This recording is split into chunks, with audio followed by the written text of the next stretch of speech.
Hey guys, it's Jenny Silver with California EDD live Q&A, Golden State stimulus.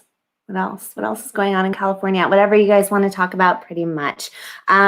Today, before I get into questions, and it's probably going to take a few minutes for most of you guys to jump in here with questions, I want to make sure that you understand. If you are a regular on my channel, you have heard me say this a plethora of times, but I'm going to say it again for those of you who are not, who watch this as a replay.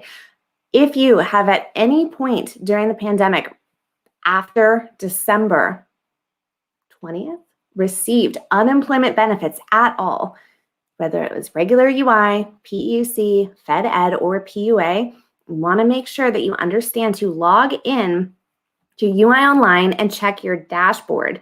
You are going to be looking for this specific notice right here. You will see in the action required area right here, it says upload documents. That upload documents is extremely important, even if you are someone that never received PUA, even if you are someone that is no longer receiving benefits and your benefits ended months ago. It's extremely important for you to click on that because you're required to submit work verification from your work history. So many of you are UI claimants who are receiving that notification, and some of you guys are asking me if it's okay for you to ignore that. No, it's not okay for you to ignore it. You do need to still upload that documentation, even if you didn't receive PUA benefits. It's not only for self-employed. Many individuals did receive UI and then receive PUA as an extension to UI during a point in time when there was a brief lapse between the PEUC extensions being extended and uploaded into their database. So many of you may not even have realized that you received PUA for a brief period of time. So I want to make sure that you understand to log in and check for that. All right, Scotty's here. Hi, Scotty. Thank you. Happy December. Yeah, it is December 1st. I don't know how that happened, but it did. Maypo, hello, thank you. You're very welcome. And Miguel, hello. This is the first time, you guys, that I have logged in and it is not flooded with questions. That is a first, and that's good because that means that you guys are starting to have fewer problems. But I know that there is a significant amount of you that are still very confused on what documentation to share. So if you did receive that documentation request, for those of you that received PUA, even if it was a brief period of time, or if you're being asked it and you never received PUA, I'm going to flash this on screen one more time for you so that you can see exactly what documentation you need to provide. And that is not what I want. Where is it? Not that one. Okay, I had to make it bigger. Okay, so you guys, if you are asked to provide documentation, self-employment, if you're previously self-employed, the easiest, fastest thing is to send over a tax return for the year that the EDD requests. Many of you do not have a tax return. If you were not required to file a tax return because you made less than $400 in self-employment, or if you aren't going to file a tax return when you should, which please file your tax return because I don't want you to get any more penalties accrued from the IRS. What else can you provide? Well, if you don't have a tax return, then you can provide invoices, contracts, receipts from any business-related transactions. You can also provide a business plan. You guys, just write a business plan. If you don't have one, you can still write it. You can also provide, they say signed affidavits, you guys, but please let that be your last resort, along with other evidence. Additionally, you can get written statements from your customers, your clients, etc., bank statements. If you're someone who's traditionally employed, then you're going to be providing paycheck stubs, your W-2, etc. Now, the next one is one that is really tricky because many of you, and it's not listed here, so I'm going to close this. Many of you are parents who had to stay home with children due to the pandemic. You have to prove that, number one, that you are required to stay home. So you're going to provide whatever information from their school or daycare provider stated that. So whether it said it on their website, whether they sent you an email, if it was a personal person taking care of your child, the text message, etc. If the daycare closed, you need to send over that notification. Additionally, you're going to send over proof that you had planned to be employed or plan to start employment. So just simply needing to stay home with them. The EDD specifically told me they want to see documentation that you had plans to enter the workforce. So anything such as a profile on a job site that you had created, if you posted to any job boards, if you created a business plan for self-employment, if you purchased things to set up your business, etc. All right, let me see, going up. Now that we have time for questions to come in. Okay, Ocean Blue, thanks for trying extra hard to make sure we know how to check for this PUA crap requirements. You're very welcome. I'm really worried about people not knowing to look for this because I personally received PUA for just a few months. My business went under, filed for PUA, and then I was able to pivot and earn income a different way. But I only received it for a few months. The EDD did not text me. They did not send me a letter in the mail. They did not email me. That notification. And had I not been me, I would not have known to look. So that's why I'm repeating myself so many times with that. Hi, James. All right. Hello. I'm confused and what to send in for PUA if I'm not working. So it's not that you're not working right now. They want proof of your work history before you were unemployed. So what did you do prior to the pandemic that you no longer were able to do during the pandemic? Tell me in the comments and I'll take a look so that I can be more specific. But you're going to be documenting whatever you did or had planned to do before the pandemic hit. So if you were self-employed, you're going to send over your tax returns from whatever year they ask for. Specifically, they're going to want to see your Schedule C on that tax return, but might as well just send the entire thing as a PDF. Additionally, you can also send over any invoices, contracts, receipts that you have from any previous clients from that business. You can send over your bank statements, anything showing that you were self-employed or earning income that way. All right. Angel, is affidavit good enough documentation? The affidavits, you guys, I'm going to be real clear about this, make me very nervous because an affidavit is a document that you are going to create yourself. You're going to write it up and then you're just going to turn it into the EDD. It's not a government document. It's in no way, it's not official.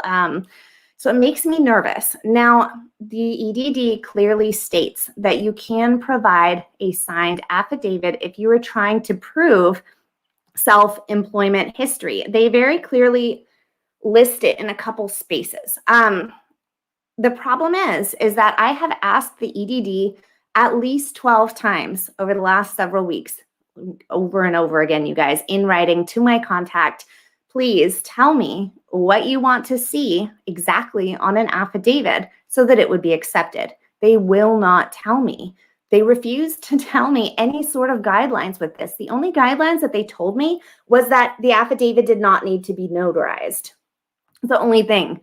So what I'm going to tell you for affidavit, I am not going to advise on what to include in an affidavit yet until the EDD tells me, because I feel like that's really risky. If you're sending in an affidavit, please send in everything else that you have along with it. Bank statements showing those payments coming through, even if they were cash deposits, receipts from your clients, invoices. You can create it and I'm not going to tell you to backdate it, but if your records aren't up to date, get your records up to date. And then send that in as well along with it. That way we have as much documentation as possible. Now I am going to drop a link in the chat box, you guys, for Shelly's Millions videos on affidavit, on writing an affidavit, because she advised on how to do it. I'm just not comfortable doing that yet, but I think that her video was really thorough and is a good resource to check out. All right, Debbie Hall. Hi, Jenny. Nice to see you live. Thank you, Debbie. I appreciate you. And Debbie told me the other day that Debbie, you bought my book, and I really appreciate that. That's very kind. Terry 704. If I have my 2018 taxes but can't find my 2019 taxes, should I send 2018? Okay, the EDD asks you for a specific. Let me find it. They ask you for a specific year or years on the letter that they upload to your portal. So right here is the letter and what it looks like. You will notice this part in yellow down here states you must provide documents to show to show you were or plan to be self-employed or employed at some point between, and then it gives the dates. Your dates will not be my dates. So check your dates specifically. And then what you're going to need to do is you have to send in documentation within those dates. Doesn't have to cover the entire time span, but make sure that the dates that you're providing actually are, I'm like playing my own live on my phone. I had to pause myself. Make sure that the dates that you're providing are within that range. As long as they are, then you're good. Now, for those of you that cannot find your taxes, you can download them from the IRS. If you go to irs.gov and create an account, and then you're going to click the Get Transcript button, or it's a link or a button on there, then you're able to access and download all of your filed tax returns. So for those of you that are having either a hard time locating it, you have to go and scan it, etc., you can download it from irs.gov, and it will save you a lot of time and headache if you're having trouble with that. Okay, Mapo at 704. Oh, you're talking to my moderator. My question is longer than 200 characters. Is it possible to post questions somehow? Not really. You know, tonight there's so few people in here, you guys. There's under 100 people in here.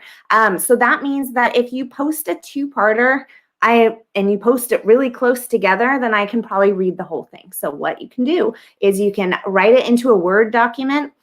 That way you can copy and paste it really quickly as 2 consecutive comments, and I'll see the whole thing. But if it goes beyond 2, then I'm not going to read that because that's like a novel.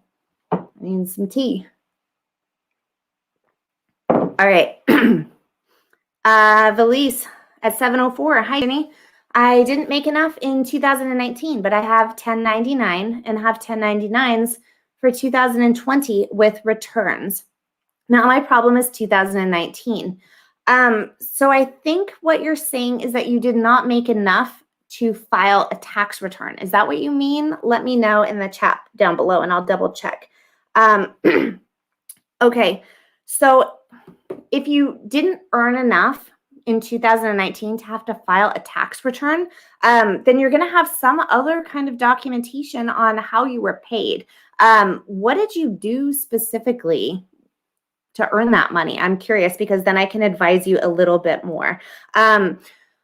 If you were, I'm going to give a few vague examples. If you were a gig worker and they didn't issue you a 1099K because you didn't hit that threshold of those 200 transactions or $20,000, then they won't send you an official 1099K, but oftentimes they will have a dashboard that you can log into depending on the platform, and you can download your information there or screenshot it.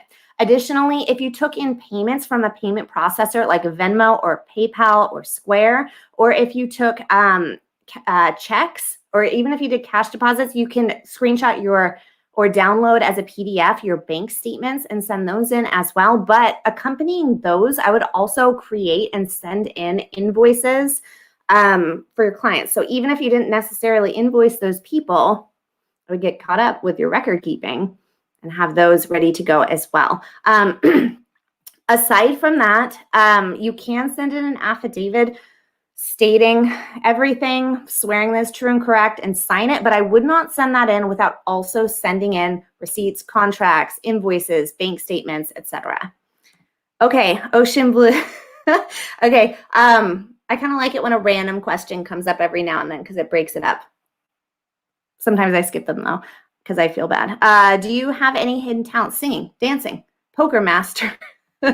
Yeah. I do have some hidden talents. What am I going to tell you any of them? Well, I'll tell you what I can't do. I cannot ride a bike. I never learned how to ride a bike. People have tried to teach me in adulthood and it has been terrible. Yeah. All right. Elise, can I just provide 1099 for 2019? If they ask you for a specific date range, you have to provide documentation within that date range. It does not have to be both years or the entire span. The EDD states that on their notice. So yes, as long as that is within the date range that EDD has specified, for your requirement. All right, this is from Eliza. I received PEUC and never received the rest of my claim after 9/7. Correct. PEUC, PUA, and FedEd all came to a close in September. The programs ended. PUA and PEUC ended, claim week ending September 4th, with September 6th being the technical end date of the program according to the stimulus bill text. So if those of you had a balance remaining, why did it end? Because the programs itself were created from the stimulus bill for the pandemic, and the end date in those programs was reached. After that point in time, EDD is no longer able to issue you payments due to those federal regulations that set up those programs, which dictated the end date. All right, Dennis, 705. Is it okay to only make a business plan? The EDD states that you can provide a business plan, a written business plan. So if you had plans to start a business, that's one of the documentation pieces that they state that you can provide. Written business plan also makes me a little nervous. You guys, anything that is not an official government document makes me nervous with the EDD approving it. Why? Because there's such a wide variance of them to take it into their own interpretation there. So can you submit a written business plan? Yes. Create a business plan, submit that. But try to submit everything else that you can along with it. So submit, if you were going to start a business, submit anything that you did to actually get that business up and running. So for example, let's say you're going to start an e-commerce site, but you couldn't purchase things for that site. Therefore, you couldn't start it because the pandemic happened. So then you could provide your written business plan. You can also provide bank statements showing that you purchased some items for it, even if it was just web hosting, or let's say you were going to set up like a Squarespace site or a Wix site. So you can send in documentation for that. Send in anything that you did, if you created a logo, etc. So just try to substantiate those handwritten, well, not handwritten, those homemade documents that are not government official with as much evidence as you possibly can, and try, if you can, to provide things that are government documents, such as if you had a business plan, you may have gone so far as to get a business license, a seller's permit, a DBA, etc. I feel like I'm doing like a lot of hand gestures today. It's getting intense. Mountain Kayaker at 705. Real estate agents can provide contract or agreement from broker. Yes, if you have your real estate license, if you're doing real estate, then you will have a real estate license. So you would provide that. You would provide any contracts, agreements, etc. So yes, you will automatically have documentation to provide with that. Ocean Blue. Jenny, do you know if we are going to get another 12,000 EDD payment tax write-off? Okay, so previously, what was forgiven was $10,200 worth of your unemployment benefits were granted in 2020 to be removed from your AGI, meaning that they were untaxed on the federal level. And California already does not tax them on the state level. So he's asked, I don't know if you're he or she. Ocean Blue, doesn't matter. Ocean Blue is asking, are they going to do that again? There is currently no talk of issuing that same tax forgiveness in the upcoming 2021 tax year. So no, currently do not plan on any tax breaks for that. Make sure that you have, if you have not checked that box to withhold federal income taxes, make sure you set amounts aside for that, at least 10%. And then additionally, the boosts are taxable on the federal level, so 10%, but EDD did not withhold any taxes from the boosts, even if you checked yes to federal tax withholding. So make sure, you guys, that you have enough set aside to cover those unemployment boosts, even if you selected yes to federal tax withholding. All right, Ocean Blue says, I can't ride a bike. Yes, you can laugh all you want. I have no shame. I have some really interesting videos of me being taught how to ride a bike in my adulthood. And I crashed into, I think, a football team. It wasn't a whole team. It was like a couple guys and crashed. over there. I have no shame with it. It's fine. Okay, I already did that one. Did that one. Okay. I had to stay home for my kids and single parents. Okay, so let's see. Felice, you asked part of a question earlier. You had to stay home. You didn't make enough income in 2019. Okay, but what was your prior employment? You had to stay home with your kids. You have to prove that you either had plans to be employed or self-employed, or that you lost your work. So if you had 2020 documentation, you have to make sure you are able to provide the year that the EDD asked for. So if you didn't work before, you have to prove that you were trying to work and then the pandemic happened, because the EDD is not going to pay you to stay home when you already were going to stay home and already were not going to get work. So what they're looking for to prove is that you were either previously working or had plans to work. So you have to prove that you had plans to work. So what kind of work were you trying to do? Maybe let me know that and I can help you a little more. All right, Patty, it's 7:06 after I drink this tea. Okay. Ocean Blue says you need the bike videos, please. I'm a very awkward human being. All right, Patty. Hi, Jenny. I was a babysitter for my ex-neighbor. She paid me in cash. She was a teacher. What can I turn in? Okay, so Patty, you're going to contact that neighbor. You're going to ask that neighbor to write you up a signed affidavit. You're going to provide them with a link to a template. They're going to write basically, or you can even create the letter for them and simply ask them to sign it. That would, if I had to do it, that's what I would do. I would create the letter and then say, this is why I need this. Do you mind signing this for me, just to show the EDD that I lost my self-employment due to the pandemic? That way it's easy for them. It's ready to go. They simply read it, approve it, and add their signature. They're going to add their contact information. The letter should state that you were their, what were you, a babysitter? You were their babysitter, that you worked for their family, explain the job, explain why they could no longer pay you and why they could no longer offer you that work. Additionally, if they paid you in cash, technically, if it's over $400 a year in net income, you're required to file a tax return on it. So if it's over $400, then technically you should have it on a tax return, and I would turn that in. Now, if you don't have it on a tax return, you're going to obtain that affidavit from them and also create your own affidavit. And then you can also provide them with bank statements. And I would go through and highlight the exact if you deposited the cash into a bank, that is. If you took the cash and deposited it, I would go through and highlight those deposits and note that those were specifically from that person. Okay, Chase Michael at 7:06. How can we know if our Golden State Stimulus 2 checks are on the way? This is getting ridiculous now. It is a long wait. They are not going to complete paying out those checks until January 11th. And let me share my screen to show you the chart. Oops, there it is. Okay, scrolling down.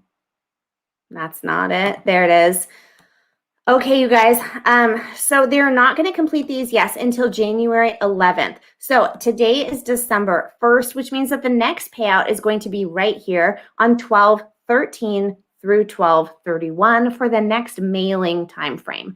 So if you are in a zip code and the last 3 digits of your zip code end in 720 all the way through 927, then you're in the next round. If your zip code ends 928 all the way up through 999, then you are not going to receive your check mailed until 1227 through 111. Now they also state down here to allow up to 3 weeks once the check is mailed on this date for it to arrive. So that means that if they mail the last batch of checks on January 11th, 3 more weeks after that, they have to arrive. So unfortunately, it is quite a long time. Look at all the Ginnies, you guys. There's so many of me. It's terrible. Remove. All right.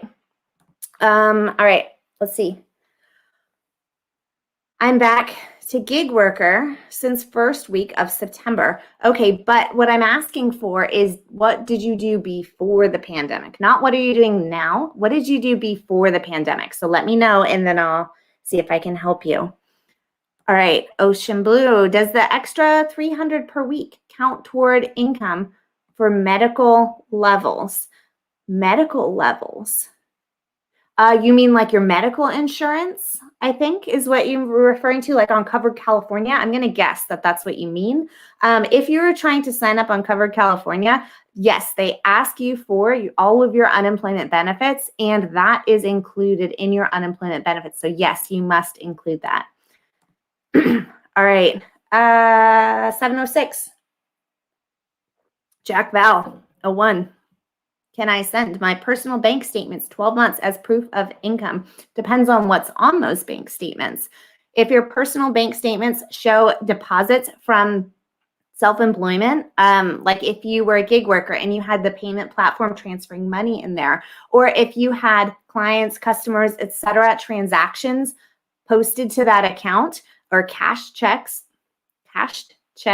into that account, then yes, you can provide that. However, I would not simply provide it as is without any explanation. If it's a personal account, I would also include a list of what each transaction means that was actual income. In addition to that, I have a hard time with these things that aren't government documents, you guys. Bank statements are better than a signed affidavit because you're not creating it, it's from a third party. But I also want you to supplement it with some other form of documentation, because sending in the bank statement, yes, but then sending in a bank statement along with customer invoices is going to be much stronger. All right, James at 707, I can no longer log in after my benefits expired. What do I do to check to see if I need to upload a document? Okay, so you cannot log in. A lot of times people, after they reach recently, I'm just gonna say recently, the EDD kind of pushed through to a lot of accounts a requirement to update your password. So see if you can log in by creating a new password. If that doesn't work, then you're going to need to contact the EDD to get access to log into your account. Now, the EDD should be mailing notices. They should be text messaging you. They should be emailing you. But unfortunately, in many cases, including my own, they are not doing that. They're simply pushing that upload documents requirement to your dashboard. So I'm going to, so I'm going to recommend that you call in.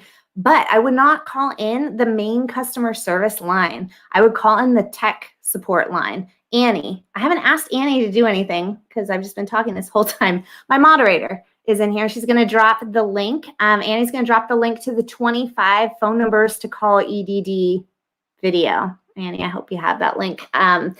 She's going to drop that in the chat. In that video, it includes the number to tech support, which is a different phone number than the jammed EDD customer service line. Call tech support. Tell them you cannot log in. They will fix your problem with that, and then you'll be able to check.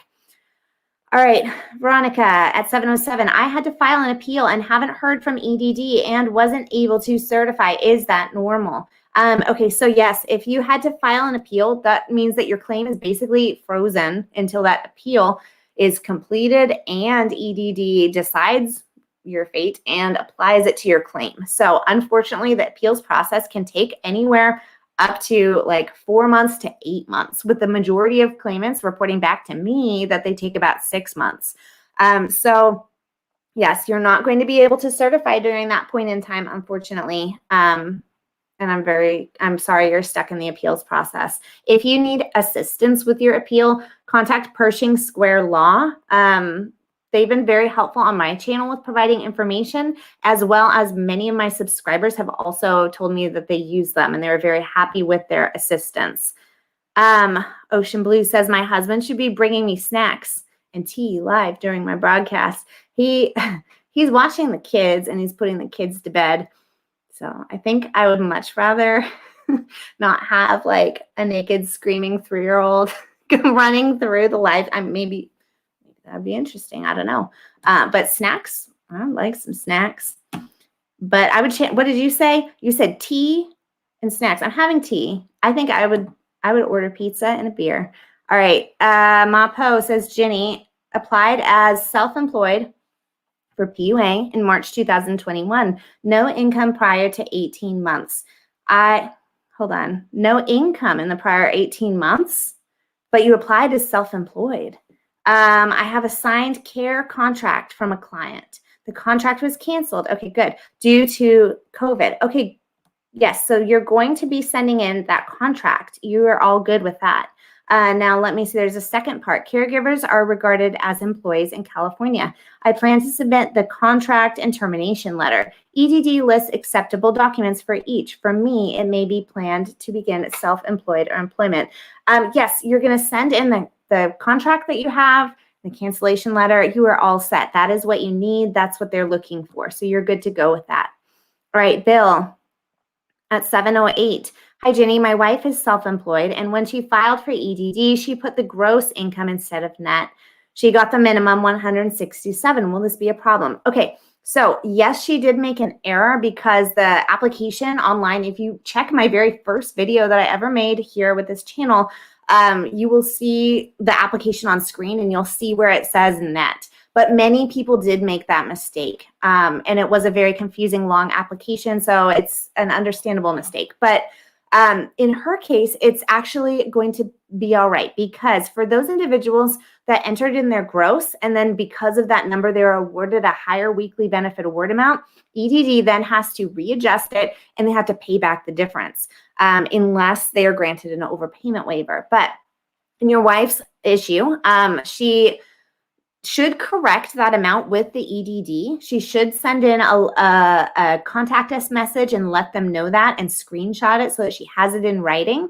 Therefore, it is through no fault of her own. She made sure to state and try to correct it with them and documented that, but she's already at the minimum amount. So she does qualify for PUA because she had self-employment previously, but they can't make it any lower. It's already its lowest. So she just needs to let them know that so that she's all good, has it documented, but they're not going to remove it because it's already at its lowest.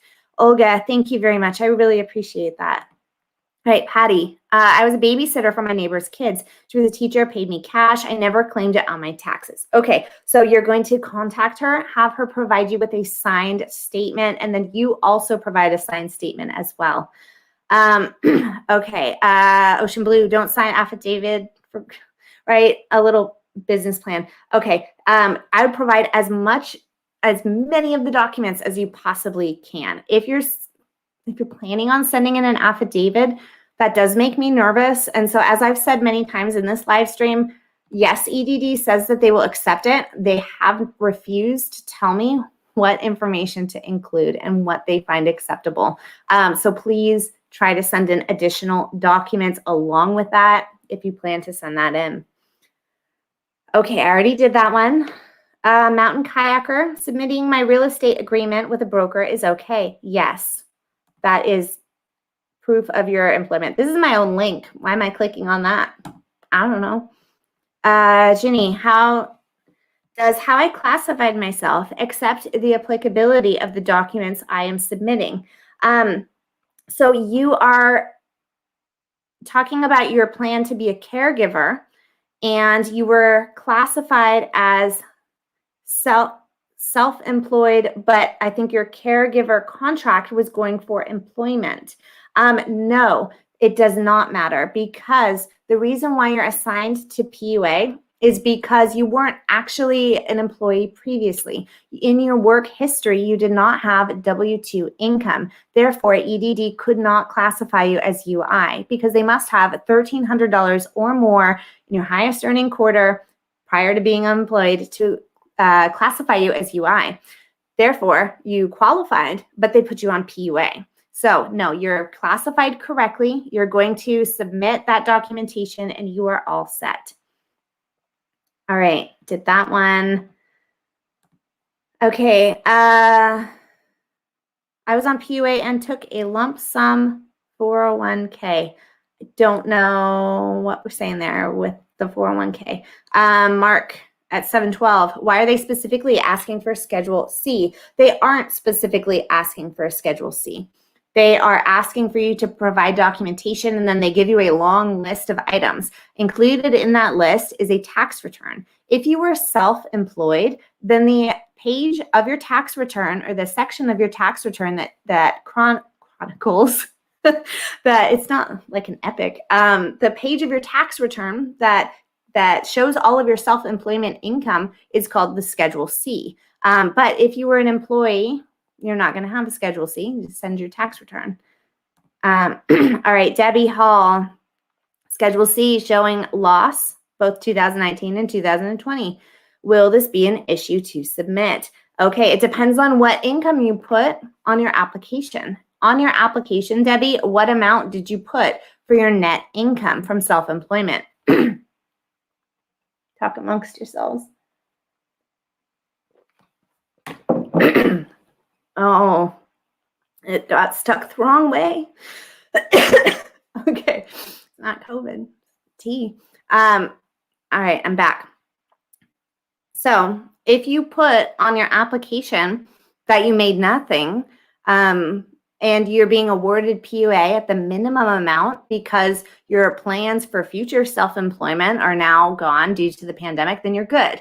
But if you claimed the gross amount on your application instead, when in fact you had a loss, once you deducted all of your expenses, then the problem that you're going to have is that the EDD has overpaid you. They paid you too much because of that net versus gross issue. So Debbie, what did you put on your application in terms of amount? Let me know that down below, and then I will check it.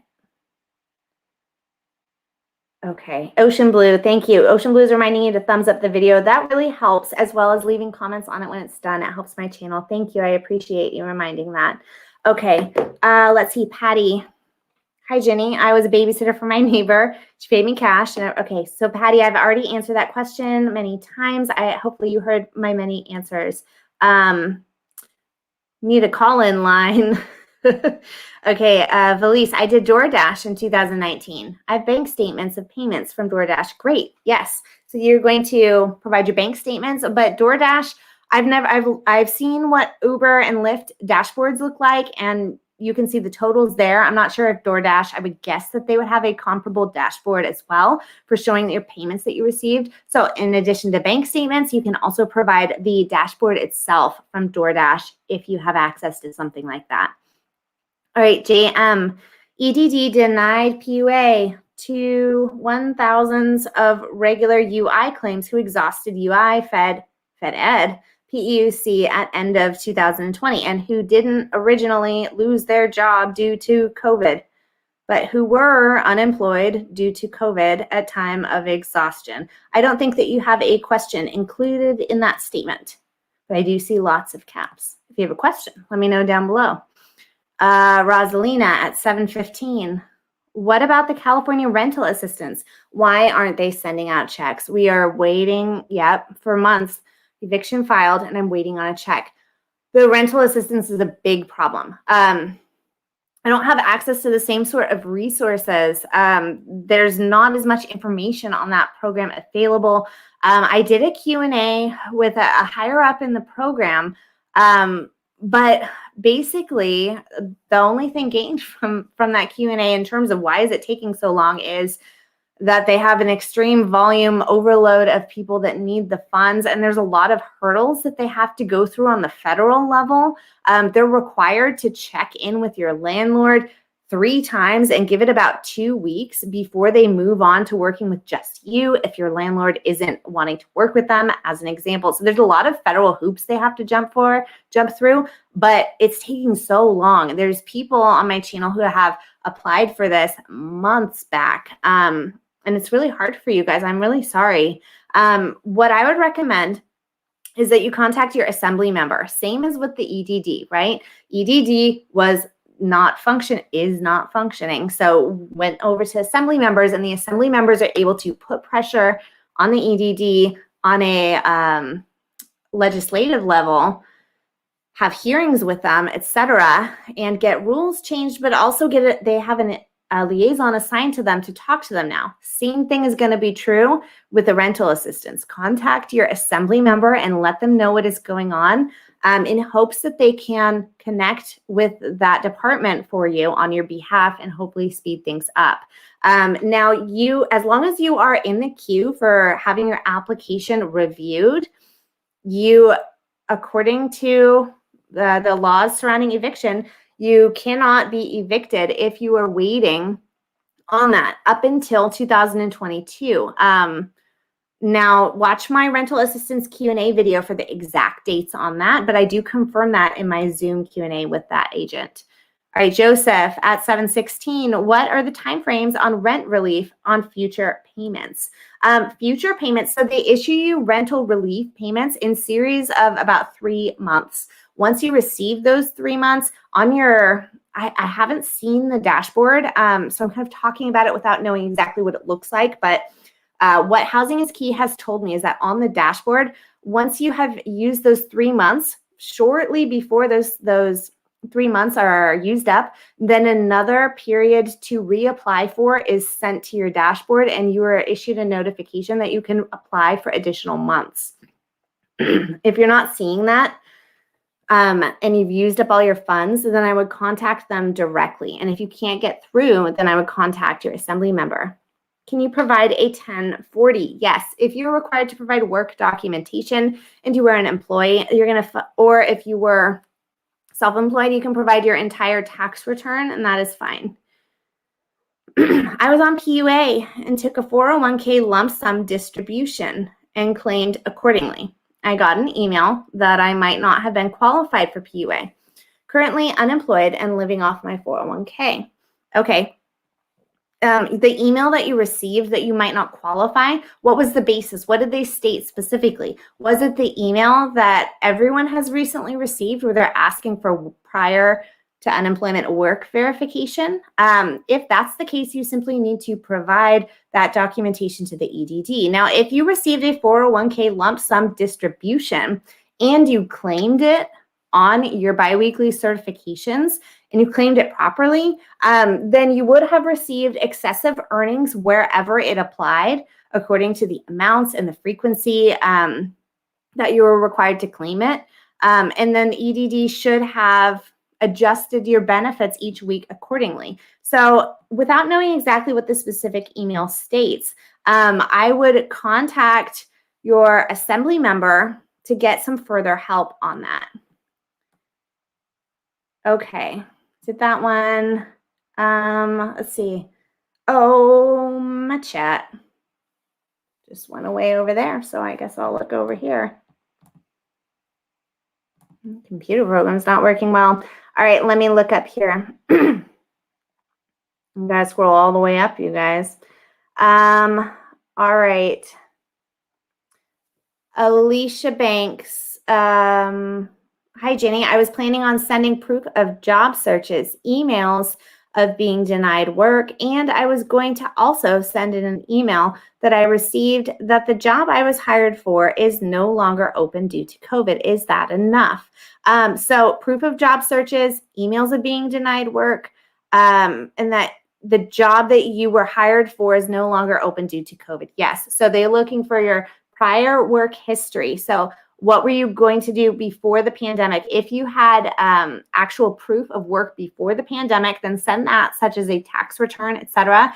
But if you had just received a job and it was canceled due to COVID, you're going to send in the job offer in whatever form it was, a formal offer letter, an email, etc. And then you're going to send in whatever notification was issued to you that the job was canceled. So yes, you are all set with that.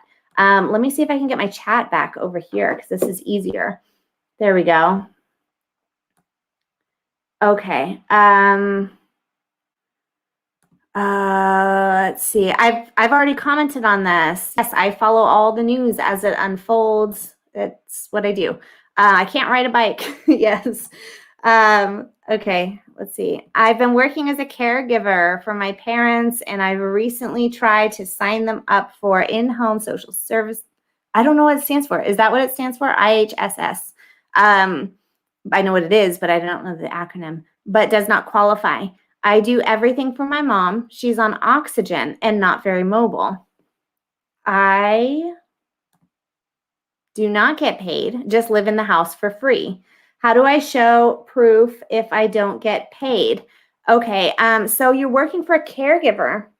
As a caregiver for your mom, tried them to sign. Okay, well, are you trying to provide documentation on your work history for PUA? Is that what this question is surrounding? If so, then you're going to be required to provide proof that you are no longer able to work due to the pandemic, but that you previously did have work and were receiving income. So I'm not quite sure exactly how you would have qualified for PUA or unemployment if you didn't have prior income coming in. I think you have to clarify for me a little down below, because unemployment and PUA is for individuals who are replacing a loss of income, actual monetary income. And it sounds like you didn't have any monetary income before. And it also sounds like you didn't lose that monetary income because it wasn't there. So you're going to have to clarify for me exactly how you qualified and what question you're looking for with regards to that. Okay, Jamie says, hi, Jenny. What do I turn into the EDD if I had a business license? And also, will my tax return work as well? If you had a business license, then you turn in your business license. And then, yes, turn in your tax return. You're all set with that. Turn in your business license tax return for the year or time frame that they ask. Okay, I already did that one. Mystic Matter at 7:19. Oh, how did I get so behind when there's only 100 people in here? Probably because I'm trying to do all the questions, and that's usually a big no. Will California rental assistance be approved for a third term? Okay, so they stated in their Zoom Q&A with me, which is available on my channel, that they could potentially provide up to 18 months if you applied way back when it was first created. So it depends on exactly when you applied, and I can't tell you exactly with your specific claim, but they issue it out in approximately 3-month payments. Okay. Dal Mario, are they asking for work history for 2019? Or are they asking for self-employment for 2019? It depends what your own unique situation is. What was your work history prior to the pandemic? That's what they want to see. If you were self-employed, then you're going to provide your self-employed documentation. If you were traditionally employed, you're going to provide that documentation. And if you had plans to start a business or be self-employed, or you had a job offer that was canceled due to the pandemic, you're going to provide that documentation. So there's a lot of different scenarios here depending on your own unique situation. All right, my dates between 1/2019 and 3/2020. So my 2020 tax return will work. Yes, according to what the EDD has stated in that letter, they state specifically in that letter that you must provide documentation within that time frame, but it does not have to be the entire time frame. Okay. No problem with the wife's account. Just provide proper net figures, such as Schedule C. Yes, that should not be a problem. She's already at the minimum, if I'm recalling your question. Okay, Diana at 7:21.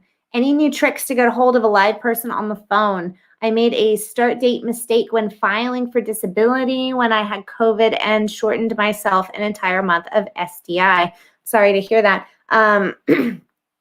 So no, there are no new phone tricks.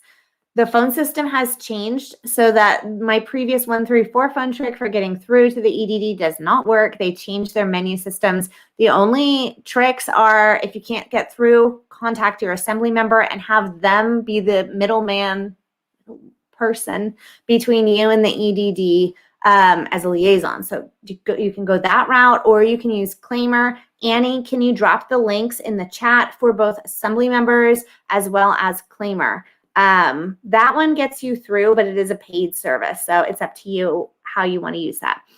Okay, I already did that one. Victoria, why did someone say no affidavits? I said no affidavits. Someone was voicing their opinion. I say use an affidavit as your last resort, because government documents, official documentations, are going to be a given on getting that requirement satisfied. However, the EDD has not stated clearly what they want to see in an affidavit. And because that is something, a document that's created by you, and there's no paper trail of it, it's going to be a lot easier for them to deny you based on just an affidavit. The EDD refuses to tell me. My media contact won't tell me. I've asked him like 12 times, please provide me with exactly what you want to see in an affidavit, and they won't tell me. So that in itself makes me nervous. Okay, let's see. Matei and Everson at 7:22. Warning, notice of determination of invalid claim.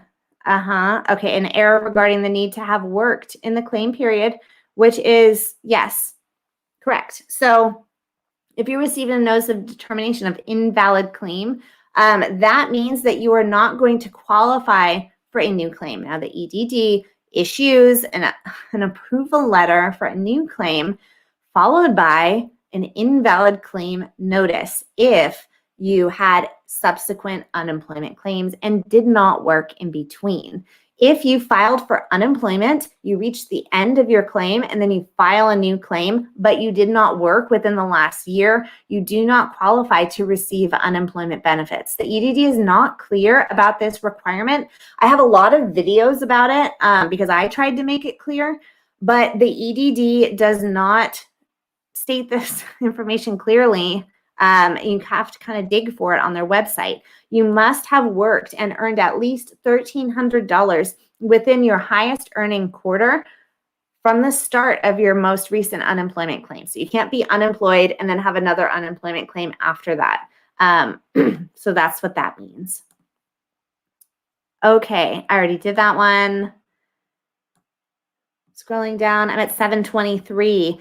Hi, Jenny. I was planning on sending a proof of, I'm taking this off, a proof of job searches, emails, and being denied work. And I was going to also send in an email that I received that the job I was hired for is no longer open due to COVID. Yes, that is enough. Okay, I did that one. Patty, you're very welcome. Thank you. Okay, did that one. Ocean Blue. You can tell you really do care. Thank you. I really do. And I appreciate that you can see that. Okay, Billy Bob, 7:28.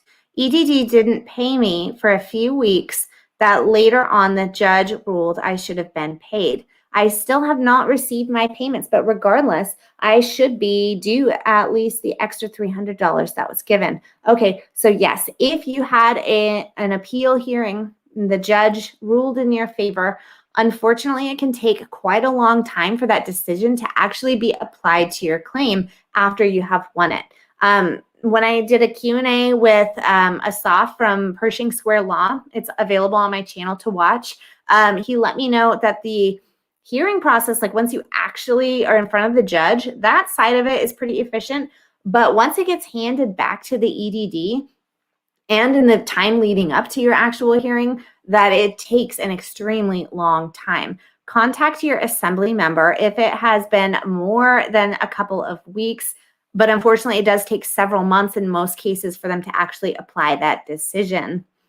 Okay, now at 7:29, I was not working before the pandemic and I got all the benefits, and now I am not working either. I was taking care of my kids at home and I'm taking care of them now as well.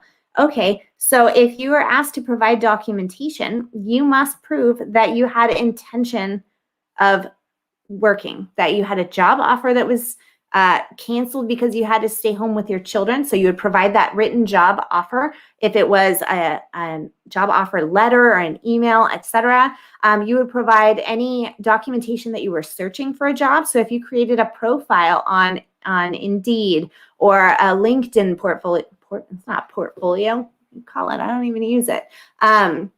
LinkedIn profile, etc., then you're going to provide that documentation that you created this, you're trying to obtain employment, you're trying to look on job search sites, etc. If you were going to start a business, start self-employment, start gig working, etc., you're going to provide documentation that you had planned to do that, such as obtaining a business license, starting an online website, etc. If you don't have any of that, then you need to provide a signed affidavit stating that you had plans of employment or self-employment. But signed affidavit is really risky because I want you to substantiate it with other documentation. In addition to that, you're also going to provide the documentation from the school that the school was closed and you were required to stay home with the children. Is your school still closed? You're going to need to provide documentation that that's going on. Okay, let's see. I think I did that one already. Let me check over here in case I have additional info from any of those questions. Okay, I did that one. What did I take off? It was a rubber band on my wrist. I still have like the mark from it. Let's see. Did that one. Sorry, guys. I'm slower at these evening streams because it's been like a full day of being a mom since 6 a.m. and a full day of work and everything. I'm slower. Jay Cortez, what if I lied on the PUA application that I'm self-employed and have employees, but it's all bull? I haven't done taxes since 2013. Okay, so if you lied on the PUA application, that is a fraudulent statement. You are not entitled to receive any benefits, but not only that, you are subject to all the fraudulent charges, penalties, etc., that come along with that. Putting a false statement in a government application and collecting benefits on that is very serious business. I would make sure that right away you let the EDD know, however you think is most appropriate to handle it up front, that you are the one that provides your own statement that you made some sort of an error, that you didn't actually qualify to receive those benefits, and you're going to be required to pay those benefits back. They're going to issue you an overpayment notice. If you come forward yourself, which I am a very upfront and honest person, I always try to recommend that people handle their own things as upfront and honest as possible. So as opposed to you having to submit documentation, having the EDD issue you an overpayment notice, penalties and fees, etc., and that you committed a fraudulent statement, and having the EDD track that offense, which is a big deal. I would, if it were me, I would come forward and I would try to be proactive about retracting your rights to that claim, paying it back, and then you might have some consequences with that because that is a very serious offense. So you're going to have to work on that with them. All right. I already did that one. Sean. Hi, Jenny. I was hired to promote a restaurant on March 1st, 2020, commission-based. But on 3/22, I was laid off since that's when the COVID issues took off. Shall I do an affidavit? Okay. You were hired to promote a restaurant. You're going to provide that hire notice, whatever it was, if it was a contract, if it was a letter, if it was an email, you're going to provide that documentation. And then you're also going to provide any documentation of correspondence that they told you that the job was over. So how did they tell you that the job had ended? Did they email you? Did they issue you a termination notice, etc.? So you're going to provide all of that documentation. In addition to that, you can also send in an affidavit, but do not send just an affidavit. You have other documentation that you should be providing. And yes, you'll be fine once you send in that hiring agreement, letter, what job offer, whatever it was, that covers what they need. What if you're a caregiver for a parent, but instead of getting paid, you were just living there to help take care of them? I'm not sure how that applies to receiving unemployment benefits, because unemployment benefits are intended for individuals who lost their source of income due to no fault of their own. If you were not receiving income, then you can't, and you had no plans to receive income, you didn't have a job offer, you weren't trying to start a business that was derailed due to COVID, then you aren't entitled to receive unemployment benefits. If you're living somewhere and working by taking care of your parents, you didn't lose any income due to the pandemic. So I'm not sure how you would have qualified. Maybe you can provide me information on how you qualified. Let's see, should I do an affidavit? No, you're going to provide that specific documentation that I just spoke on. Jay Cortez at 7:30. I got over $30,000, but it was all lies. What do I do? Okay, Jay, this is a continuation of your other one. First of all, I'm at least glad to see that you're seeking help and advice on that, but I'm not an attorney. I know I already answered this question for you, that you need to come up front with it to the EDD and let them know that you were overpaid this amount, that you don't believe that you qualified, so that you don't then have a fraudulent statement to a government agency on your file and have to suffer those penalties that come with that, which you may still have to pay some of those penalties and deal with those consequences. But because you're going to have to deal with those consequences of submitting a fraudulent statement, contact an attorney. I would contact an attorney right away, and I would have them also advise you on what to do because I'm not an attorney. So specifically with you, make sure that you contact an attorney and get their advice as well. And I see that Annie has listed Pershing Square Laws, link there. Thank you, Annie. That's very helpful. Okay. Jay Cortez, it's not you getting screwed. You weren't entitled to those benefits.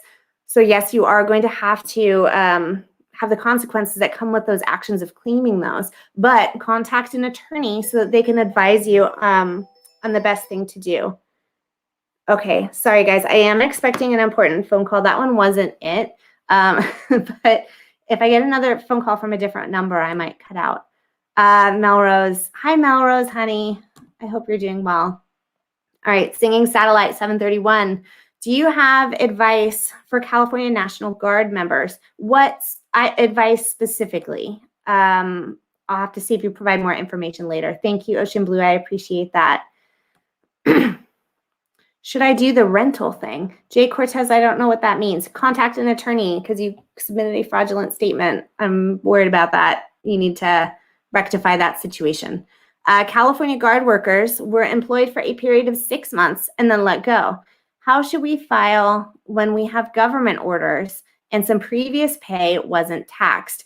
This is an area that I am not certain exactly how to guide you with. When we have government orders from previous pay wasn't taxed. So it wasn't taxed before. I'm not 100% certain with your scenario. I would have you contact your assembly member and try to get their guidance there because I don't know that specific information. Okay, Melrose Honey, is there a trick to get through to the IRS like the EDD trick if not using Vladimir? Vladimir, I think you mean Claimer, but I'm kind of enjoying that it was corrected to Vladimir. Vladimir is like your secret EDD phone call friend who calls for you. Don't use Vladimir. Claimer works for the IRS too now. So I know you just said not using Claimer, but I'm going to say it anyway. If you're trying to get through to the IRS, there is no secret phone trick. I don't have any phone tricks with getting through to the IRS, unfortunately, but there is Claimer if you want to utilize that.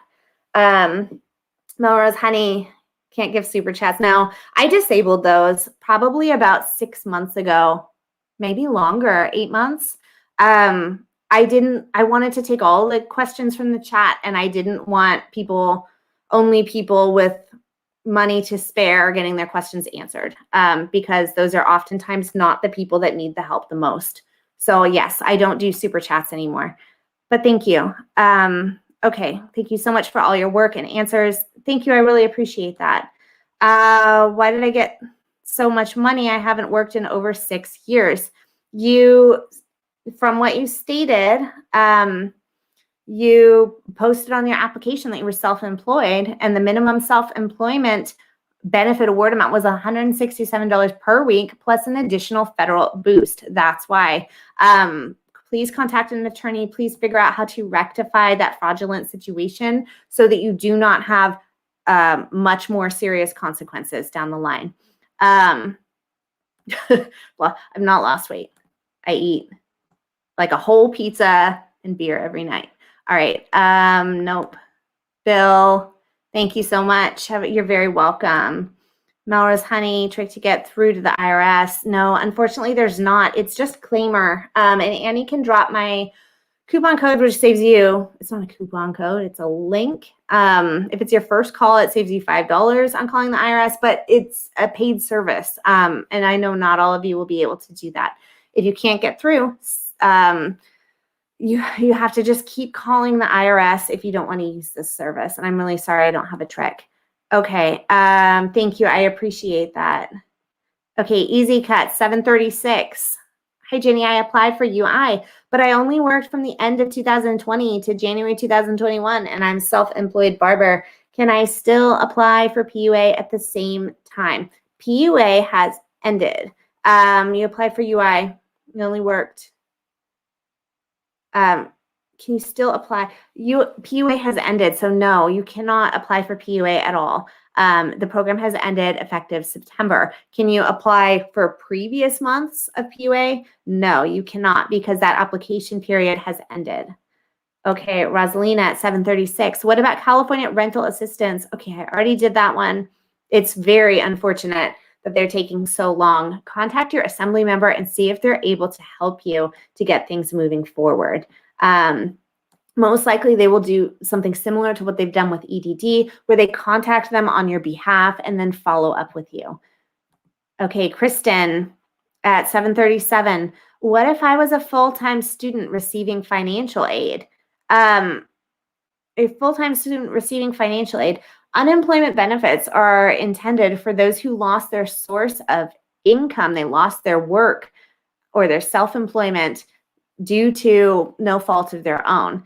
If you weren't working, you weren't self-employed, you weren't traditionally employed, then, and you didn't have plans to be employed, you weren't trying to get a job, you weren't promised a job that was canceled due to COVID, or you were not trying to start a business that was closed, or couldn't get up and running due to COVID, then you do not qualify for unemployment benefits. So I'm not certain how you qualified. Scrolling down. Thanks for skipping right over what I said. I stated what happened. Ask for your thoughts. Well, unfortunately, sometimes the comments are not phrased in a way where I can easily understand them. If that happens, then re-ask it, and I do get it down the next time. Yeah, that's all I can say about that. All right, Melrose Honey. Yes, it helps so much. Yeah, the IRS is a problem. Let's see. Sean, restating your question. Okay, Sean, I'll be on the lookout for it down below. Good tidings. Kristen, a full-time student receiving. All right. Ezra, I got a check from COVID-19 rental relief last week. Ezra, I'm so glad to hear that. Ezra, I want to know, and I hope you're still in here, when did you apply? When did you turn in your application? Can you share information on the time frame of it in the chat box? Because I think people would be very interested in hearing that. Okay, let's see. Did that one. Okay, you guys, let's see. I'm getting to the point where I'm going to start skipping down and skipping some of the questions around so that I can get some of the more recent ones as well, because many people pop in and then they are no longer here. If I do skip over your question, please make sure to re-ask it in the chat box down below. And I'm sorry, it's just I can't get all of them. Okay, Ishlet says this is live. Yes, it is. So is this about how to prove our earnings? It's all due by February, and if you don't provide this information, you owe or have to give it all back. So this live stream is just general Q&A for any of the topics covered on my channel. The majority of people tonight are talking about this question because it is the most prominent issue right now. So everyone's going to have a different deadline, and it's 90 days after they issue you your notice. People are receiving their notices at different points in time, and each claim is different. So make sure you read the details in your notice.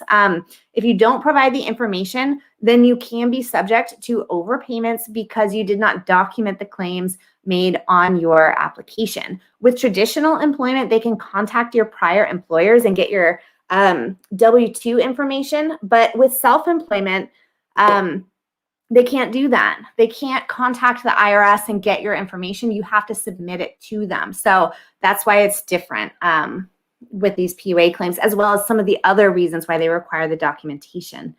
Okay, let's see. I did that one. That one. Peter Kim at 7:41. Ginny, my EDD stopped 2 weeks ago because EDD said I was overpaid by weeks. They said I don't have to pay back the overpaid weeks, was relying on the 5 weeks left on the claim. Yes. So if you were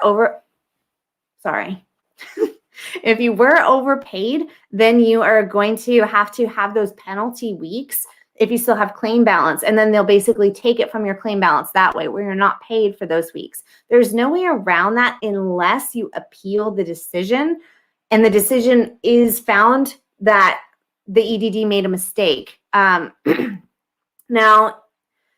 if you appeal a decision, it's going to put you in a 6 month to 8 month court case where nothing happens with your claim. You can't receive benefits. So if you feel that the decision was incorrect, that you weren't overpaid, then you would appeal it, or you can potentially apply for an overpayment waiver, which is on the back of the overpayment form that they issue to you. But I'm not certain that it was a mistake. If they don't rule in your favor, then you are still entitled to it. Okay, Kristen O'Connell, 7:41. What if I was a full-time student? I already read that one. I already did that one. Okay, Sean, there's your question, Sean. Restating my question in a smiley face. Thank you, Sean. I was hired by a restaurant to promote the business on 3/1 based on commission, but I was laid off due to COVID on 3/20, so I made no money since I was laid off. Oh, Sean, I already answered your question. Perhaps you missed it because I rattle off information really fast, but I'll answer it again for you. You are going to provide the hire notice or whatever hire paperwork they sent to you. If it was email, if it was hire notice, etc. Provide that, and then you're also going to provide the documentation that you were laid off. So whatever the correspondence was, if they created a termination letter for you, if they created an email, etc., provide both of those documents and an affidavit. Do not provide just an affidavit. Provide those documents as well. The hire notice or hiring letter, job offer, as well as the statement that they were not able to actually keep you on staff. I need a drink of this tea. There's a lot of talking. Okay. Troy, thank you. I appreciate that, Troy. Okay. Moving over here. JM at 7:42.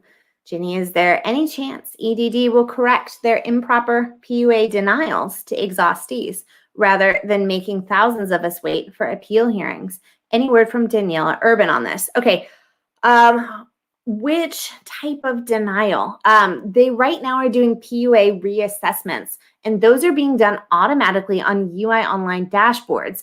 If you were denied weeks of PUA, then the EDD is sending to your dashboard a button or a link to reassess those weeks that were denied. So check your UI Online regularly over the next couple of weeks. They have started sending out these reassessment forms to your dashboard. Not everyone has received them yet, and we don't know when they will finish processing them, but that is in process right now. So I believe that that's what you're talking about. However, if you have already entered into the appeals process, then it's kind of once you're in the appeals process, you have to wait for the appeals process to pan out.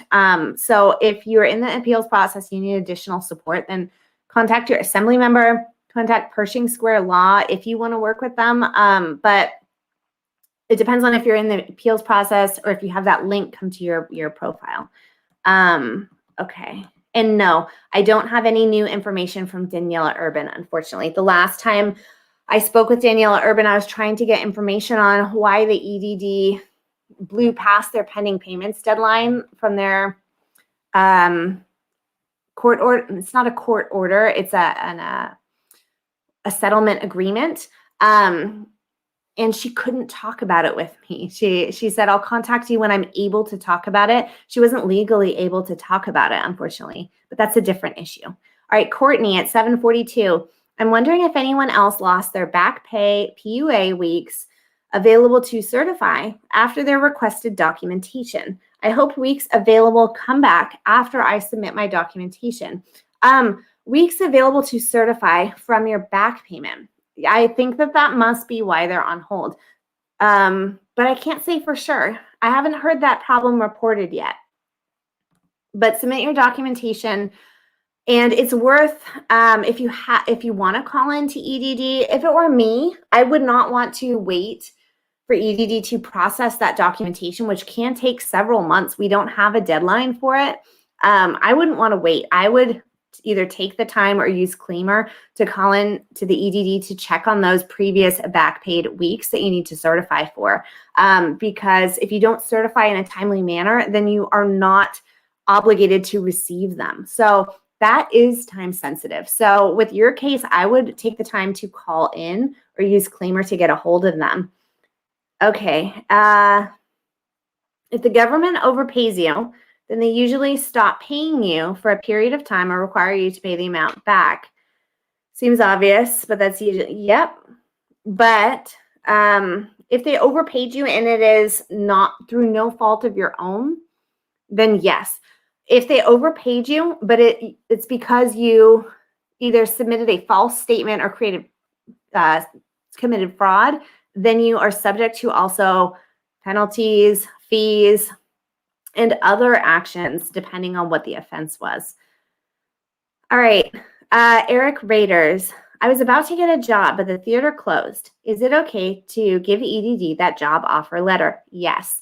Also provide the closure statement from the theater. So whether they emailed you, even if they texted you, if there's a website that said that they were closed a certain period of time, etc., or get a statement from your employer, your potential employer, stating that they were closed if you don't have that. Okay. Scrolling down. Where did the question go? Hold on. This one, and then Sean. Is EDD still paying and getting back to you within 3 weeks? If you are a new application, when you file your application and you are approved, it takes up to 3 weeks for them to go into UISD review your claim, send it out to a third party for additional fraud checks. And then yes, it does take up to 3 weeks for you to receive that payment after you are approved. It also takes up to 3 weeks for them to review your application. So it takes quite some time. Sean at 7:44, do I have an affidavit or does my employer, okay, do you or your employer do the affidavit? Sean, I want you to submit those other documents that I talked about in addition to the affidavit, okay? So the promise for the job as well as the cancellation of the job. You would do the affidavit because you already have the promise of the job letter from your employer. If you don't have an actual job offer letter from the employer or proof that they were canceling the job, then yes, I would have the employer also create an affidavit. All right, let's see. Did I miss anything here? Okay, Debbie Hall, this was on a question that you asked previously. Schedule C was negative incomes for 2019, 2020. Never reported any self-employment income because as a mixed earner, I was W-2 until EDD put me on a PUA for an interim time between program updates. That caused request for tax returns. Okay, so you didn't claim any self-employment income on your application. You are all set. Provide your tax returns and it's not going to cause a problem. You weren't classified based on any specific self-employment income that now is showing negative. So you're all set. You're okay. All right, did that one. Let's do this one. Big Game James. My throat, you guys. End of the day. End of the day streams are rough. Hi, Jenny. For self-employment, what do you think about sending in business receipts for shipping supplies? Verification. As verification. Business receipts for shipping supplies. Yes, but send it in addition to other documents. Just sending in shipping supplies doesn't necessarily prove that you are self-employed. Other things to submit would be your tax returns showing that self-employment income.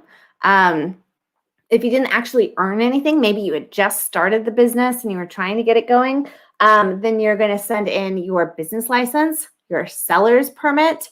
If you're shipping things, then it sounds like maybe you had an e-commerce site, or you're selling on a platform that selling on a platform that sells. You're selling on a third-party e-commerce site. You're going to send screenshots of that dashboard, etc. So substantiate those receipts for just shipping supplies with all the other documents that actually showed your self-employment through tax returns, government documents, a DBA that you filed. Maybe you had a business bank statement, or how did you receive payments? You're going to provide all of that information as well. Okay, did that. Ocean Blue is still talking about how I can't ride a bike. Yeah, it's pretty bad. I mean, I kind of learned for a period of time, but it like involved me crashing into field goal posts, and it was not good. The questions are a bit blurry. How about your new book? Yeah, I'm not sharing that on this channel because I am, but I published a children's book this last week, and Debbie bought my book. Thank you. Yeah, I'm going to make a video. The reason why I published it. So I'll talk about this really briefly. I wrote a children's book 2 years ago as an end of preschool project for my son. I did like an outdoors forest-based program with him, and I'm always out hiking and playing in creeks with the kids and doing dirty things in the mud, etc. So I wrote a children's book based on like exploring nature, etc. And I decided recently that I was going to get it published. I was going to self-publish it. I was going to make a video on how to self-publish a children's book, how to get it distributed on Amazon, Barnes & Noble, etc. Because I wanted to make a video out of it. So I took the book that I already had, and I had it illustrated, and there's going to be a video on the whole process for those of you that want to do that as a self-employed income stream. So I'm going to share it in that video. Okay. Scrolling down. But I didn't even answer your question. What's the story about? Yeah, so well, you'll see it in that video. Okay, Alicia Banks. Unfortunately, I wasn't working prior to the pandemic. I was a full-time student. The last time I worked was in 2018. I started looking for work when I graduated in 2019. Would it be beneficial to send my diploma as well? Okay, you weren't working before the pandemic, full-time student. Last time you worked was 2018. You started looking for work when you graduated in 2019. No, they don't want to see your diploma. They want to see proof that you were trying to be employed in your case, and that you had plans to work that were derailed due to the pandemic. You're going to have to provide documentation that you were searching for jobs. So if you started looking for work, you're going to have to provide, maybe you created an application, maybe you created a resume that you sent over in an email, and you can screenshot that email where you emailed the application or the resume, and you would provide that information. So you have to show that you were trying to obtain work. So if you created any job board sites, etc., profiles, then you are going to provide that documentation. If you don't have that, then you're going to create a signed business affidavit. Ocean Blue, Ginny, you're not going to share your book. I think you're talking about a book on this channel. You need a good business scope. No, I don't. So here's the thing, is that I'm not trying to sell my children's book to my YouTube crowd. My YouTube crowd is here for business coaching, if you're a small business, for unemployment benefits, pandemic-related issues. I'm not going to try to sell to my EDD crowd. But what I am going to do with that book for this channel is I'm going to show you, using that book, how you can do it, how you can get yourself published, and how you can earn income from it. And then I'll have the link there, and it'll be there. But this is not my target market for that book. All right. Let's see, I did that one. How can I apply for Golden State Stimulus Rental Relief? Okay. They're two different programs. Golden State Stimulus is one program, and Housing is Key is rental relief. You're going to go to housingIsKey.gov. Sorry. There's the link. I'm going to copy it and paste it. All right. There you go. Okay, so it's housing.ca.gov. You're going to go to that link. You're going to fill out the application. If you want your landlord, if your landlord is willing to be involved, then they're going to reach out to your landlord and they are going to additionally provide information and then they will receive the payments. If they try to contact your landlord does not want to participate, then they're going to contact you. Scrolling down. All right. Let's see. Did that. Troy at 751 got 18 months COVID rent relief as a landlord. Takes a long time and a lot of cat and mouse. Am I able to apply for the remainder owed? It wasn't fully funded. Yes. So the way it was explained to me from the Housing is Key official that I did a Zoom video Q&A with is, hold on, is that they approve you, but not for the full time. And once you have utilized all the funds that they have dispersed to you, then shortly thereafter or shortly before you utilize those funds, then to your dashboard, they populate an invitation essentially to apply for the next round of funds. If you don't see that automatically populate, then I would contact them or contact your assembly member if they are not actually helpful. All right. Sea Life Media at 751 is a tax return with less than $1,000 in self-employed income enough to satisfy the verification requirements. Yes. So if you had less than $1,000 self-employment income, yeah, as long as that number lines up with what you stated on your application and you didn't state something differently that was untrue on your application, you're good to go. They're looking for proof that you were self-employed prior to the pandemic or that you had plans to start self-employment. So yes, you have a tax return, you have it claimed on there. Even if it's a low amount of income, it backs up that you were self-employed before. So yes, that's fine. Hi, Jenny. I was not working before the pandemic. I got all the benefits and now I'm not working either. Now, I already answered your question earlier. It sounds like you didn't hear my answer, so I'll go ahead and answer it again. Now you're taking care of them. You weren't employed before, took care of your kids, and you're still taking care of your kids.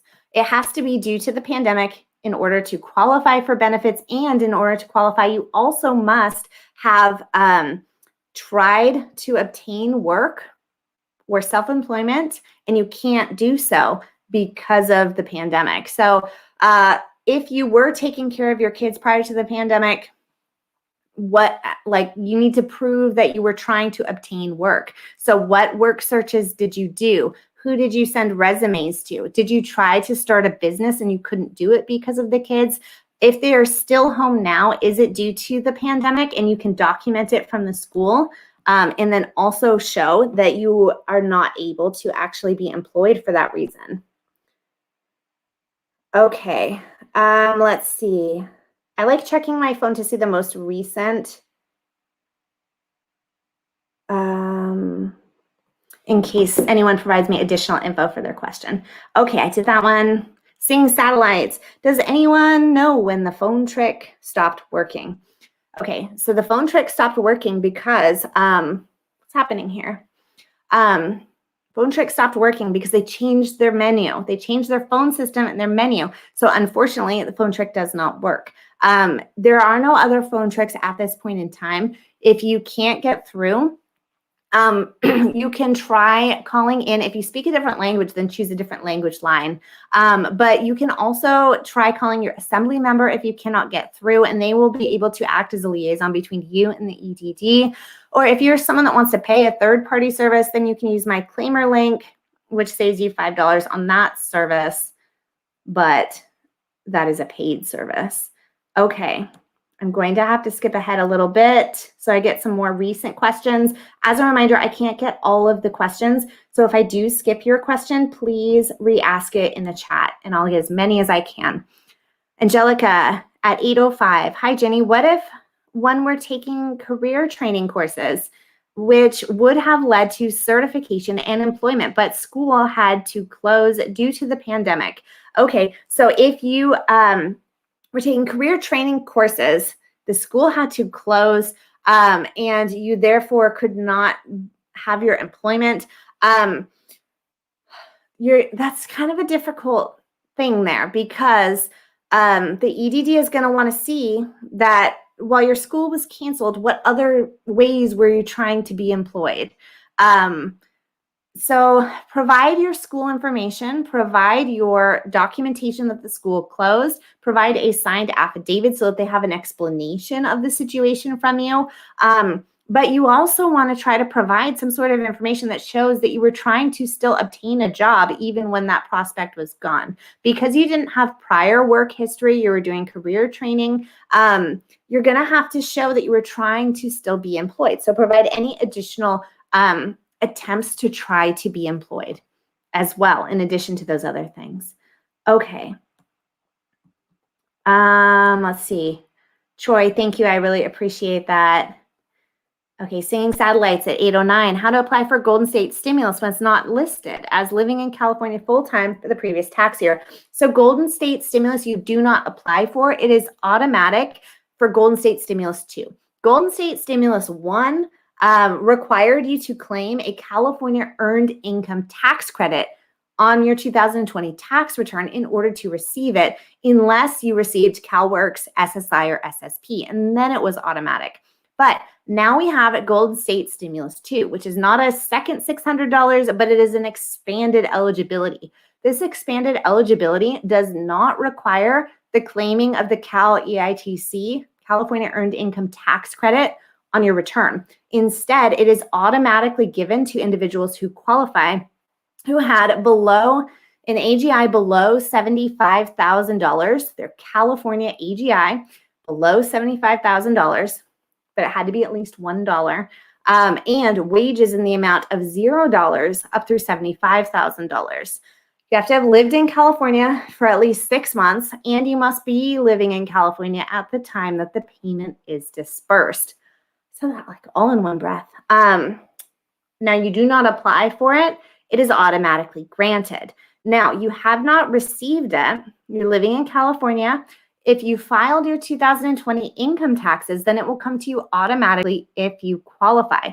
But if you received Golden State Stimulus 1, you don't qualify to receive the second $600 because it is only one per tax filing, not a second $600 payment. So if you did not yet receive that, let me toggle my screen. That's one of those words that I don't like.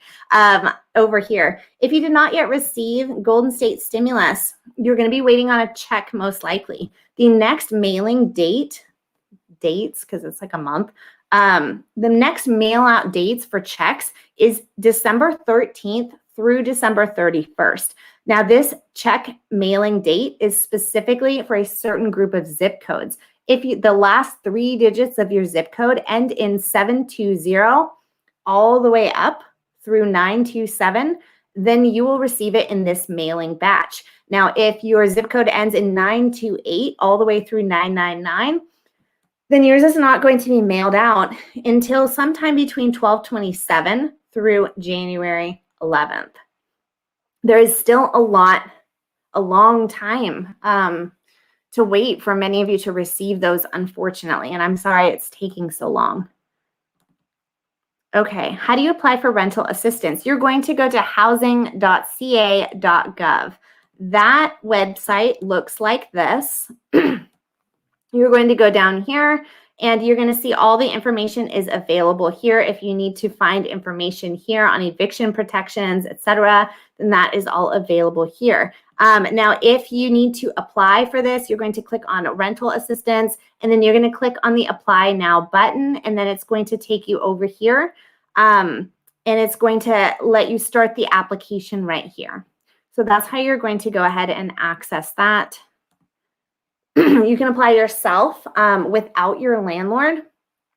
What will then happen is that the housing is key people will reach out to your landlord and see if they want to participate. They'll make 3 attempts to contact them. And if they don't reply, they don't want to participate, then they will continue the process with just you, and they will fund you with the money. If your landlord does comply and does want to participate, it goes much faster. So try to let your landlord know that you would like them to participate. Now, I'm going to show you one more thing on this website. Housing is Key also has templates for the letter that you should send your landlord. Up here in the resources area, you're going to click, I think it's here, we'll find out, because this is a good resource, but I'm not 100% where it is. There it is.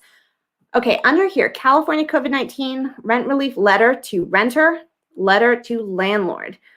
If you open this, they give you a template that you can send to your landlord that tells them already written and with all the resources needed. I'm applying for this. Here's what it means. Here's what you need to do if you want the money faster. So download this letter, send that letter to your landlord. I'm going to drop the link to this letter in the chat too. Hold on. And then I'm going to drink some tea because my throat is scratchy. I'll start losing my voice soon. This is a long stream tonight, you guys. I've already been on for an hour and 40 minutes. Annie, my moderator, I'm going to talk to her for a sec. Annie, if you need to go, then let me know. And if you'd like to stay and moderate, then that would be great. But if you need to go, I completely understand, Annie. Just let me know. All right. Let me see if there are any other questions on that. Rent relief while I'm on that topic. No. Okay. All right, 809. Is it legal for EDD to change the application that is current and enter the older application that was sent but never entered into the system, not until the new application was already approved? Yeah, any information that you send them should be consistent. So I'm not sure why it matters. Maybe you made a mistake in one of the applications. I'm not quite sure how to answer that, because if you send in an application and then later you send in another application, it should have the same information on it. So yes, it is legal for them to do that. But if you believe that there's an error that needs to be corrected, then contact them and try to get them to correct it. Okay. Let's see.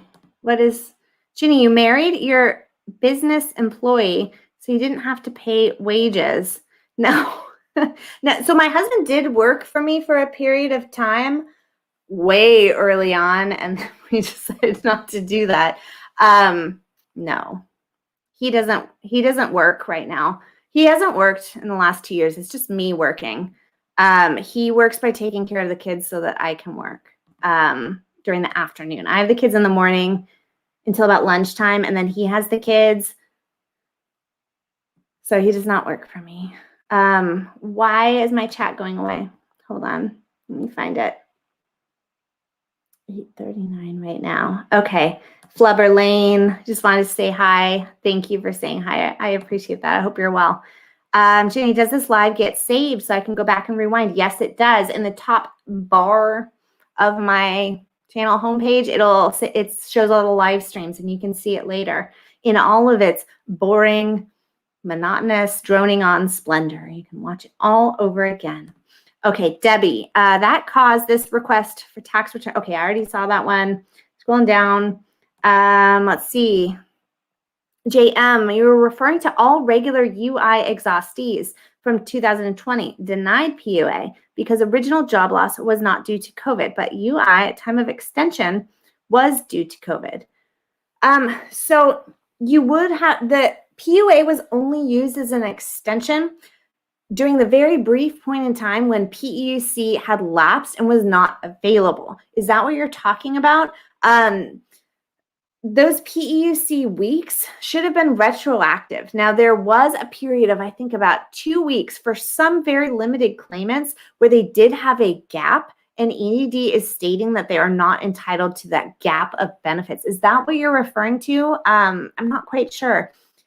PUA was only applied to UI claims as an extension during that period of time, and it was technically it kind of caused a mess for some of those claims. They now have to provide this additional documentation as well because they received PUA as an extension.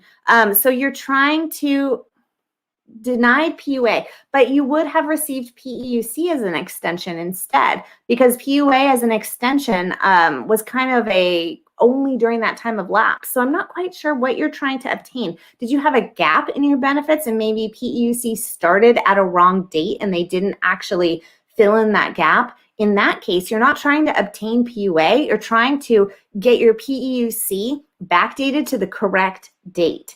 And if that's what you're trying to do, I would contact your assembly member to try to get them working on that. This one hair bothers me. There it is. All right, scrolling down. What time is it? It's 8:40. Oh my gosh. Oh, so many questions. Let's see, I did that. Okay, Esme at 8:25. Should I have my list notarized and send copies of my personal bank statement of client's deposit? EDD told me specifically in an email, and I have this shared in a video on screen so that you can see it in one of the work verification videos, that you do not need to have these things notarized. It doesn't hurt to have it notarized, but they stated that you do not need to. Now, can you send copies of your personal bank statements of clients' deposits? Yes, but I would also then provide with them, they state that that's acceptable. So yes, send that. If it were me, though, I would try to send all available documents. So in addition to those bank statements, I would also send an affidavit explaining those bank statements, and then I would also send invoices or contracts or agreements with those clients as well. Additionally, I would send your tax returns as the #1 priority, because that is a government document and it's the clearest for them to approve.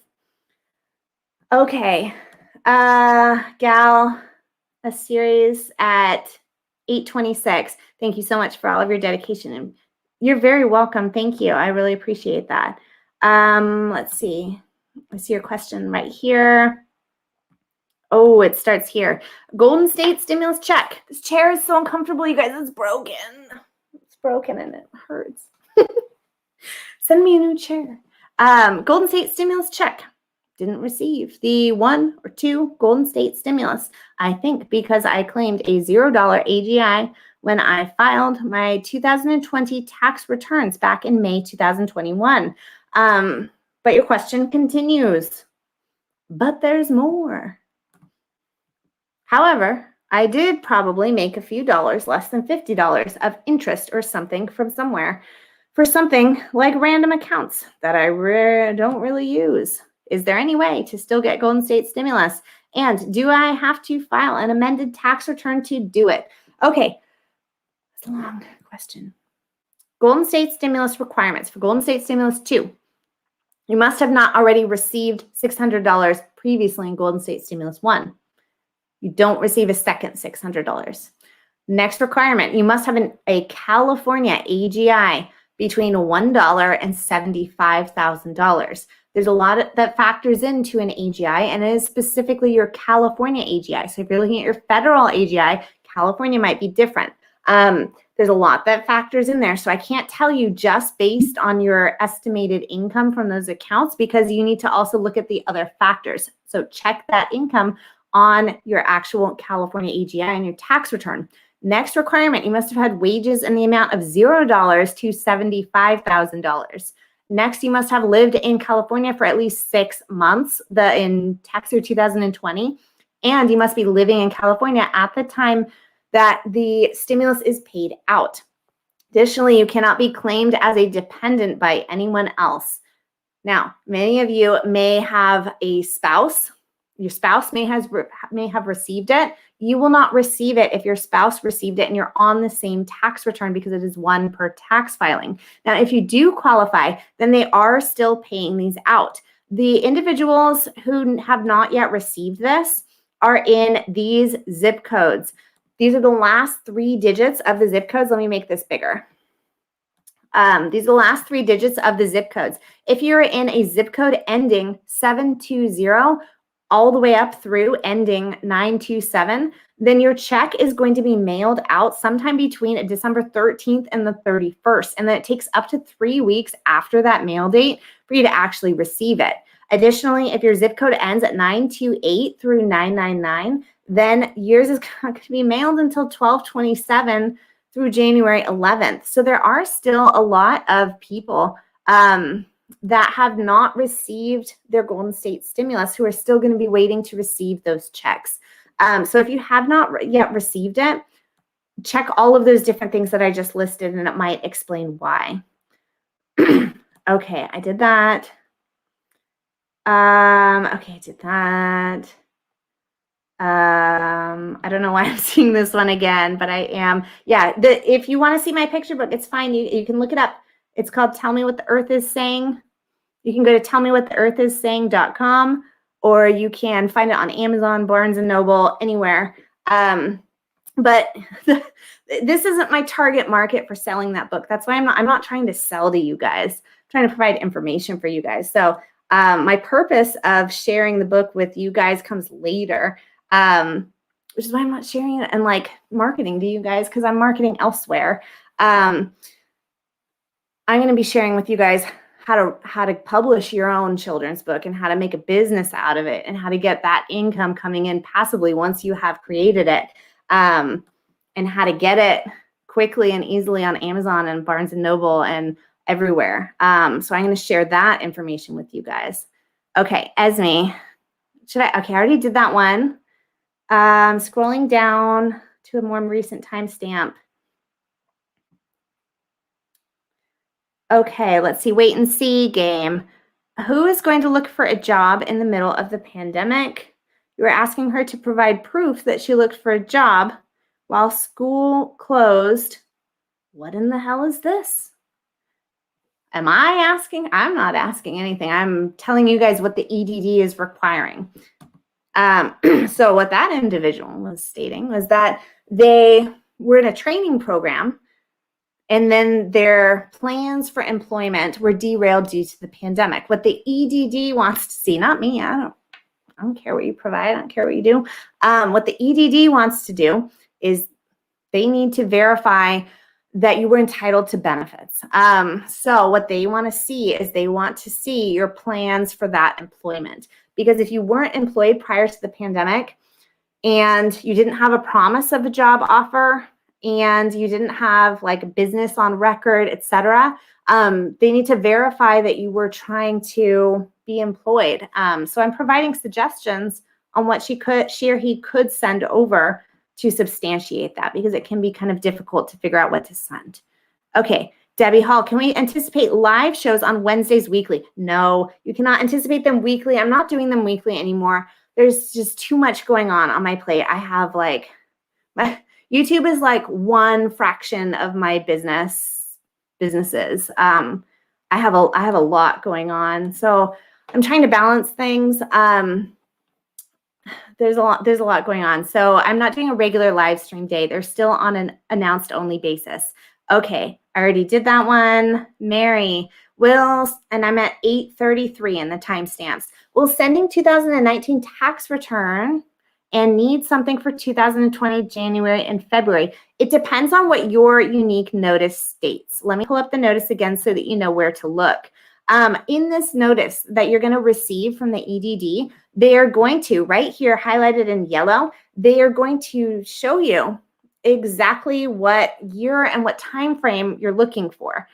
You'll notice that mine says 1/1/2019 to 2/2/2020. Right below that, it states documentation does not need to cover the entire period in which you were working. Providing more than one document could help, but is not necessary. So you have to provide documentation for what they're asking for your claim. So if you are asking, will sending the 2019 return be good enough? Look at what they're asking for in your specific letter. Okay. Let's see. Cami, 8:34. self-employed as an Uber driver prior to the pandemic, received the Fed Ed EDD until 9/6, but at the moment I'm not working. Is there something I can contact EDD for regarding any self-employed benefits? No. All self-employment benefits have ended. There is no self-employment benefits to collect currently, and additionally, there are no extensions right now. Fed Ed has come to an end. PUC has come to an end. So unfortunately, no, there are not any current benefits. If you are having a hard time, then I would suggest that you seek out rent relief. If you are in fact renting, by going to housing.ca.gov. And what you can do there is, hold on, I'm still on this letter. On housing is key. If you're having trouble or you anticipate having trouble paying your rent, you can click the Apply Now button, and then you'll answer a series of questions and see if you qualify to receive rental relief. If you do qualify, they take a very, very long time to issue it, but it will, number one, protect you from eviction while you are undergoing the application process. And then it will also assist you by providing up to 100% of your rent payments, depending on what you qualify for anywhere between 3 months up to 18 months, depending on the date you apply and what you qualify for. Okay, egg yolk, 835. I was a high school senior and was tutoring for cash before the pandemic hit. I wasn't able to continue due to no contact. Would an affidavit work as proof? I'm a student now at Caltech. Okay, so here's the thing, is that self-employed income, regardless of how you were paid, if you're paid over $400 in your net income, meaning after your expenses for that business, which tutoring you most likely had little to no expenses. Well, not necessarily. $400 net and over. You're supposed to declare it on a tax return. So number one, try to provide that tax return if you claimed it. Number two, if you didn't, then you might want to rectify that and provide your tax return. If you aren't going to provide a tax return or you didn't need to file one, then yes, you can provide an affidavit, but I would strongly recommend that you provide other documents as well. You can provide a statement, another affidavit from the family that hired you to tutor. You can also provide your bank statement showing those deposits if you did in fact deposit the cash. You can also provide any documentation on materials that you purchased for tutoring purposes, business expenses, etc. So I would not just provide an affidavit because the EDD states that they will accept that. However, they refuse to define the parameters for me. My contact there will not provide any commentary with that. So I want you to really try to send in additional documentation as well. All right. Melissa O'Hara at 835. I tried to increase my monthly payment. I sent to EDD Wage Group my original receipts for June 2019. They stated I had not provided enough to raise wages under 12K. Now I must document 2019. Your question confuses me a bit. Let me reread this. You're trying to increase your monthly payment. Okay, so in order to increase your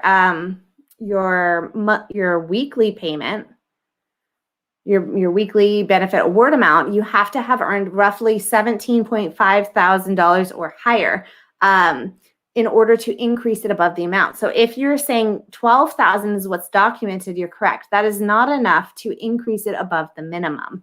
So it sounds like perhaps you do not qualify.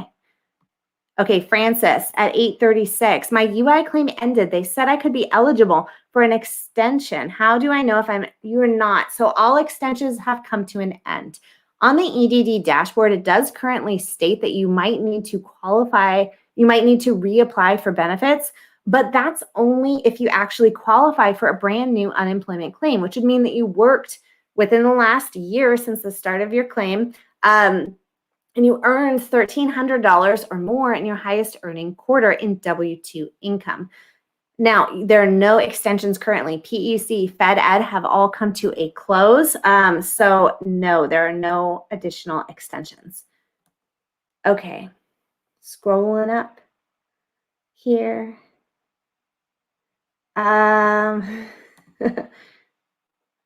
Thank you. Okay, I already did that one. Let's see. What's this? Ocean Blue, California could claw back unemployment benefits from 900. I don't know why you keep saying you told me. This is stuff that I report on constantly. They're going to issue overpayment notices. Yes, I been reporting on that for months. I continue to follow it as it unfolds. Okay. Sorry for asking again. I missed your answer to my question. Can I send in my 1040 tax? Yes, you can. You will send in your whole tax return, and that is good. That is exactly what they want to see.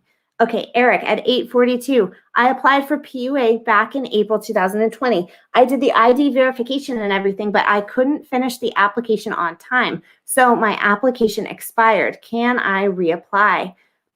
Okay, so if you did ID verification, you couldn't finish it on time. No, you cannot reapply. PUA has ended. Additionally, the application period for backdated PUA has ended. You're not able to apply for PUA anymore. That program has ended.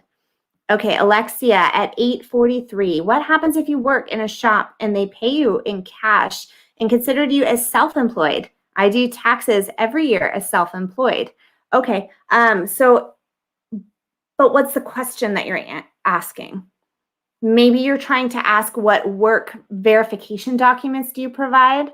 Because that's the big topic that lots of people are talking about today. So I'll answer this question assuming that that's what you're asking. But please let me know in the comments what you would like to know.